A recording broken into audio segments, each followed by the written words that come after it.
తాత్కాలికంగా చేపట్టారు, పూర్తి స్థాయిలో చేపట్టకపోవడం వల్ల మోరీలన్నీ నిండిపోయి ఈ వాటర్ అన్ని కూడా మళ్ళీ ఖాళీలోకి వచ్చినటువంటి పరిస్థితులు అని చెప్పి ఇక్కడ స్థానికులు కూడా ఆరోపిస్తున్నటువంటి పరిస్థితి. కొంతమంది పునరావాస కేంద్రాలకు సంబంధించినటువంటి సమాచారం లేక ఇళ్లలోనే చిన్న పిల్లల్ని అలాగే వృద్ధుల్ని కూడా హాస్పిటల్కి తీసుకెళ్లలేక తాము కూడా అందులో ఉన్న ఒక మహిళ కూడా నిన్న వరంగల్లో బయటికి రాలేక తీసుకెళ్లలేక హాస్పిటల్ తీసుకెళ్లేటువంటి పరిస్థితి లేక మృతి చెందినటువంటి పరిస్థితి. దాంతోపాటు ఈ మొత్తం ఇళ్లలోకి నీళ్లు వచ్చిన తర్వాత కనీసం తాగునీరికి కూడా ఇబ్బంది అవుతుంది, అలాగే బాత్రూమ్ వెళ్ళాలన్న ఇబ్బంది. పూర్తిగా మొత్తం కింది ఫ్లోర్ మొత్తం జలమయమైనటువంటి పరిస్థితి నేపథ్యంలో వాళ్ళకు వంటలు చేసుకోవడానికి కూడా అనేక ఇబ్బందులు కూడా జరుగుతున్నటువంటి పరిస్థితి. కొంతమంది వెళ్ళి పరిశీలిస్తున్నారు కానీ ఆ సహాయక చర్యలు చేస్తున్నారు, కానీ దాని తర్వాత ఆ నష్టపరిహారం ఎవరు చెల్లించాలన్నటువంటి ఒక ఆలోచన కూడా ఇక్కడ స్థానికులు ఆగ్రహం వ్యక్తం చేస్తున్నారు. గత 40-50 ఏళ్ల నుండి లేని వరదలు ఇప్పుడే ఎందుకు వస్తున్నాయి అన్నటువంటి ఆ ఆక్రోశం కూడా అక్కడ ఉన్నటువంటి శివనగర్ ప్రాంత వాసులు, అలాగే లెనిన్ నగర్ వాసులు, అలాగే బిఆర్ నగర్ వాసులు, ఎన్ఎన్ నగర్ వాసులు కూడా వ్యక్తం చేస్తున్నటువంటి పరిస్థితి. అంటే కేవలం కొంత ఇబ్బందికర పరిస్థితులు ఆర్టిఫిషియల్ గా సృష్టిస్తున్నారు. అంటే ఒక ఓటు బ్యాంక్ రాజకీయాల వల్ల ఇవన్నీ ఉన్నాయని చెప్పి కొంతమంది ప్రతిపక్షాలు మాట్లాడుతున్నారు, స్థానికులు కూడా మండిపడుతున్నటువంటి పరిస్థితి. దీనికి సంబంధించి కూడా పూర్తిగా అండర్ గ్రౌండ్ డ్రైనేజ్ సిస్టానికి సంబంధించి కూడా బీఆర్ఎస్ పరిపాలన, అంతకుముందు కాంగ్రెస్ పరిపాలన, తర్వాత మొన్న వచ్చినటువంటి కాంగ్రెస్ పాలకులు కూడా అండర్ గ్రౌండ్ డ్రైనేజ్ సిస్టమ్ ఏర్పాటు చేస్తాము, దీన్ని సమస్యస్తే శాశ్వతంగా కూడా ఈ వరద ముంపు ప్రాంతాల నుంచి విముక్తి లభిస్తుందని చెప్పి చెప్పినప్పటికీ కూడా అది ఇంప్లిమెంటేషన్ లేదు. మొన్న వచ్చినటువంటి హామీల నేపథ్యంలో దానికి సంబంధించినటువంటి డిపిఆర్లు రూపొందించారు కానీ పనులు ప్రారంభించకపోవడం వల్ల ఇంకెన్ని సంవత్సరాలు ఈ బాధలు భరించాలన్నటువంటి ఒక ఆందోళన మాత్రం ఇక్కడ హనుమకొండ, వరంగల్ నగర వాసులు వ్యక్తం చేస్తున్నటువంటి పరిస్థితి. ఇటు హనుమకొండ చూసినట్టయితే కూడా అనేక ప్రాంతాలు కూడా ఇక్కడ అంబేద్కర్ నగర్, అంబేద్కర్ భవన్ పరిసర ప్రాంతాలు, ఆ తిరుమల పరిసర ప్రాంతాలు కూడా మొత్తం కూడా నిన్న నీటితో నిండిపోయినవి. ఎస్బిహెచ్ కాలనీ కూడా మొత్తం నిండిపోయినటువంటి పరిస్థితి. రైల్వే ట్రాక్ మొత్తం కూడా మునిగిపోయినట్లుగా మనకు కనిపిస్తుంది, పై వరకు కూడా వాటర్ ప్రవహిస్తుంది వరద నీరు. పరిస్థితి ఏంటి మరి? రాకపోకలకు బాగానే ఉందా, ఏమైనా అంతరాయం ఉందా? అధికారులు ఏం చెప్తున్నారు? ప్రస్తుతానికి నిన్న కురిసినటువంటి వర్షానికి వరంగల్ రైల్వే ట్రాక్ మొత్తం కూడా నిండిపోయి వాటర్తో నిండిపోయేసరికి అసలు ఏం జరుగుతుందన్నటువంటి భయాందోళన కూడా అక్కడ ఉన్నటువంటి వాళ్ళందరూ వ్యక్తం చేశారు. కాకపోతే అవన్నీ కూడా ఈ చెరువు కట్టలు తెంపడం వల్ల వచ్చే వాటర్ అంతా కూడా రైల్వే స్టేషన్ పరిసర ప్రాంతాలకు, అండర్ బ్రిడ్జ్ పరిసర ప్రాంతాలకు మొత్తం రావడంతో అది క్రమంగా పెరుగుకుంటూ రైల్వే ప్లాట్ఫామ్ మీద కూడా వచ్చినటువంటి పరిస్థితి. వీటన్నిటిని దృష్టిలో పెట్టుకుని ఇప్పటికే రైల్వే శాఖ అప్రమత్తమై ముందు కొంత అంటే దాదాపు 2-3 గంటలు మాత్రమే ఉంది. వర్షం పడ్డ తర్వాత ఒక 2-3 గంటలు మాత్రమే ఈ రైల్వే ప్లాట్ఫామ్ మీద వాటర్ ఉన్నాయి కాబట్టి ఎక్కువగా రైళ్ల రాకపోకలకు అంతరాయం మాత్రం కలగలేదు. గత సంవత్సరం కురిసినటువంటి వర్షాలకు మహబూబాబాద్ ప్రాంతంలో ఉన్నటువంటి రైల్ ట్రాక్ మొత్తమే తెగిపోయినటువంటి పరిస్థితి. కానీ అట్లాంటి పరిస్థితులు కూడా ఉన్నాయా అన్నటువంటి ఆ కోణంలో కూడా రైల్వే శాఖ అప్రమత్తమై ఆ ట్రాక్లు మొత్తం పరిశీలించినటువంటి పరిస్థితి. ఇక్కడ మహబూబాబాద్ తో పాటు ఉమ్మడి వరంగల్ జిల్లా ప్రాంతాల్లో ఉన్నటువంటి ఆ ప్రాంతాలని కూడా పరిశీలించిన తర్వాత అప్రమత్తంగా ఉన్న తర్వాతనే రైళ్లకు సిగ్నల్ ఇవ్వడం జరుగుతుంది. ఇవన్నిటిని దృష్టిలో పెట్టుకుని కూడా ఈ రోజు కూడా అప్రమత్తంగా ఉండాల్సినటువంటి అవసరం అయితే కనిపిస్తుంది. ఇక్కడ రెడ్ అలర్ట్ జారీ చేసిందంటే వరంగల్లో ఉన్నటువంటి వాళ్ళందరూ కూడా వెండులో వణుకు పుడుతున్నటువంటి పరిస్థితి. హనుమకొండ, అలాగే కాజీపేట, అలాగే వరంగల్, ఈ 3 ప్రాంతాలు ట్రై సిట్, దాంతోపాటు పక్కనే ఉన్నటువంటి రంగశాయిపేట, ఈ ప్రాంతాలన్నీ కూడా జలమయం అయిపోయినటువంటి పరిస్థితి. ఇప్పటికీ అంటే నిన్న మొన్న వర్షాలు మామూలుగా పడినాయి, అయితే నిన్న పడ్డటువంటి వర్షానికి మొత్తం వాటర్ కూడా ఎక్కడికెక్కడ స్టాగ్నెట్ అయిపోయి అక్కడ నిండిపోయినాయి. కాలనీలలో ఇప్పటికీ నీళ్లు ఉన్నది. ఇప్పుడు వస్తున్నటువంటి వరద ప్రవాహంతో ఈ వరంగల్ అండర్ బ్రిడ్జ్ దగ్గర నుండి అలాగే ఇక్కడ శివనగర్ ప్రాంతంలోకి ఇంకా వరద నీరు కంటిన్యూ ఫ్లో వస్తూనే ఉంది. ఈ ఫ్లో వస్తున్నటువంటి నేపథ్యంలో గతంలో జరిగినటువంటి అనుభవాలతోటి ఇంకా 2-3 రోజులు ఈ ఫ్లో ఖచ్చితంగా ఉంటుందని చెప్పి స్థానికులు భయాందోళన వ్యక్తం చేస్తున్నారు. చాలా మంది, కొంతమంది పునరావాస కేంద్రాలకు వెళ్తుంటే మరికొంతమంది వాళ్ళ బంధువుల ఇళ్లకు వెళ్తున్నారు. ఇప్పట్లో ఉండేటువంటి నీళ్లు వెళ్ళేటువంటి పరిస్థితి లేదని చెప్పి మళ్ళీ 2-3 రోజుల తర్వాత వచ్చి సాఫ్ చేసుకుందాం అన్నటువంటి ఒక ప్రణాళికతోటి అక్కడ స్థానికులు ఉన్నటువంటి పరిస్థితి. కానీ ఇప్పుడు ఈ రెడ్ అలర్ట్ జారీ చేయడంతో ఇంకెంత వర్షపాతం నమోదవుతుంది. నిన్న మొన్న మనకు రెడ్ అలర్ట్ జారీ చేయలేదు, ఆరెంజ్ అలర్ట్ మాత్రమే జారీ చేసినటువంటి పరిస్థితి. ఆరెంజ్ అలర్ట్కే ఇంత ఉంటే నిన్న మొన్న స్టాగ్నెంట్ అయినటువంటి వాటర్కి తోడు ఇప్పుడు రెడ్ అలర్ట్ జరిగినటువంటి వాతావరణం కూడా హైదరాబాద్, మన వరంగల్ నగరం మొత్తం ముంచెత్తేటువంటి ఒక భయాందోళన వ్యక్తం చేస్తున్న నేపథ్యంలో అధికారులు కూడా అప్రమత్తమై అక్కడ స్థానికులకు కూడా కొంత ఇన్స్ట్రక్షన్స్ కూడా ఇచ్చినటువంటి ఆ పరిస్థితి నెలకొంది. నందు right, thank you Venkataratnam, thanks for the details. Warangal వ్యాప్తంగా పూర్తిగా నిండిపోయింది, వరద నీటితో ముంచెత్తినటువంటి పరిస్థితి మనం చూసాం. రైల్వే ట్రాక్ పై వరకు కూడా ప్రవహిస్తుంది వరద నీరంతా. అలాగే ఒక మహిళ, ఒక వృద్ధ మహిళ కదలలేని పరిస్థితుల్లో ఉంటే వరద నీటిలో చిక్కుకొని బయటకు తీసుకొచ్చే వాళ్ళు లేక అక్కడే ప్రాణాలు కోల్పోయినటువంటి పరిస్థితి కనిపిస్తుంది. ఎంత దారుణమైనటువంటి పరిస్థితులు ఉన్నాయో మనం అర్థం చేసుకోవచ్చు. మరోవైపు ఇప్పటికే కురిసిన వర్షాలకి వరంగల్ అంతా మునిగిపోతే మరి ఇప్పుడు మరొక 2 రోజుల పాటు 3 రోజుల పాటు వర్షాలు కురుస్తాయంటూ వాతావరణ శాఖ చెబుతోంది. పరిస్థితి ఎలా ఉండబోతోంది అంటూ వరంగల్ ప్రజలు భయపడుతున్నటువంటి పరిస్థితి కనిపిస్తోంది. అయితే డ్రైనేజ్ సిస్టమ్ సరిగా లేకపోవడం వల్లనే ఇలాంటి దారుణమైనటువంటి దుస్థితికి దాపురించింది. ఖచ్చితంగా అధికారులు వెంటనే చర్యలు తీసుకోవాలి. నాయకులు ఎన్ని మాటలు చెప్పినా సరే డ్రైనేజ్ సిస్టమ్ను మాత్రం సరిగా సెట్ చేయలేకపోతున్నారు వరంగల్లో అంటే ఆవేదన వ్యక్తం చేస్తున్న పరిస్థితులు కూడా మనం చూస్తున్నాం. మరోవైపు విశాఖ నుంచి మా ప్రతినిధి శివరామకృష్ణ జాయిన్ అవుతున్నారు.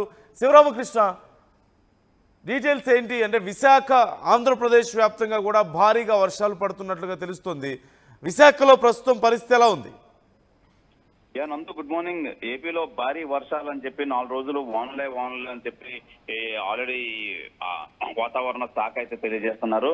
అయితే ప్రస్తుతానికైతే రొటీన్ భిన్నంగా మొత్తం విస్తారంగా ఎండలు అయితే విపరీతంగా కురుస్తున్నాయి. ఈ నేపథ్యంలోనే విశాఖ వాసులు, ఉత్తరాంధ్ర వాసులు కూడా వర్షాల కోసం ఎదురు చూస్తున్నారు. అయితే కోస్తాంధ్రలో పలు చోట్ల అయితే భారీ వర్షాలు కురిసే అవకాశం ఉందని చెప్పి వాతావరణ శాఖ అధికారులు చెప్తున్నారు. గంటకు 40 నుంచి 50 కిలోమీటర్ల వేగంతో ఈదురుగాలులు నేడు రాష్ట్రంలో మొత్తం 8 జిల్లాల్లో అయితే ఈ భారీ వర్షాలు కురిసే అవకాశం అయితే ఉంది. కాబట్టి మత్స్యకారులు వేటకు వెళ్లొద్దనే హెచ్చరికలు అయితే జారీ చేశారు ఇప్పటికే. అయితే దీనికి అలర్ట్ గా మొత్తం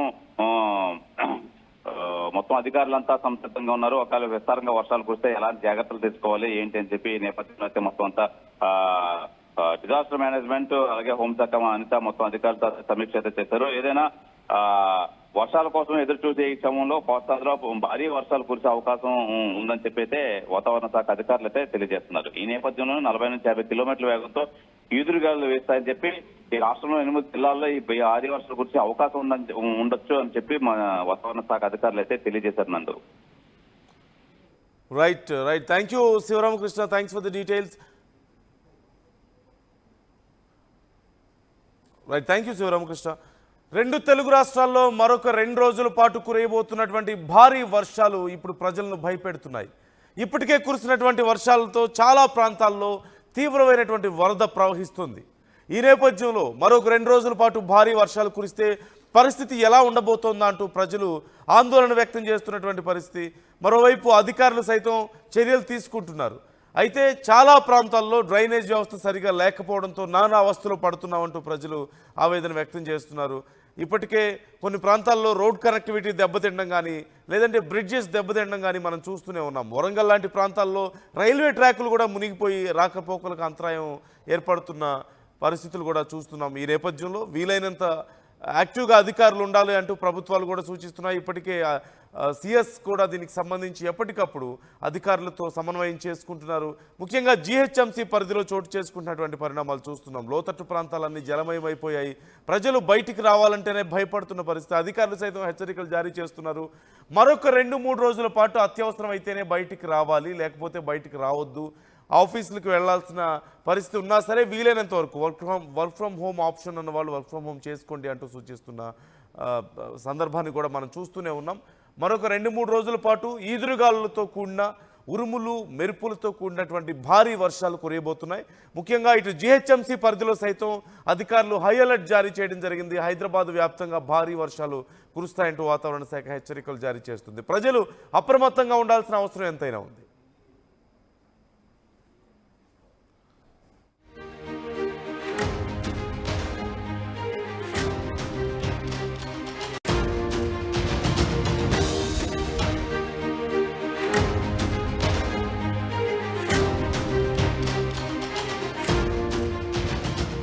తెలుగు రాష్ట్రాల్లో వానలు దంచి కొడుతున్నాయి. 2 రోజుల పాటు కుండపోత వానలు కురుస్తున్నాయి.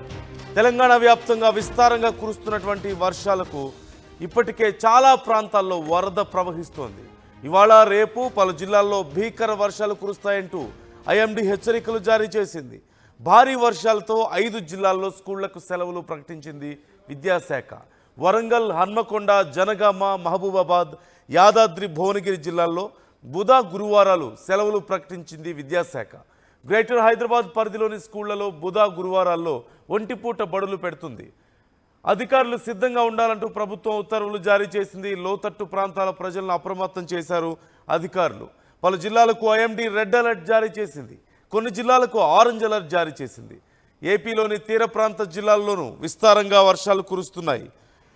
రాష్ట్రంలో పలు జిల్లాల్లో కురిసినటువంటి భారీ వర్షాలతో వరద ముంచెత్తిందనే చెప్పాలి.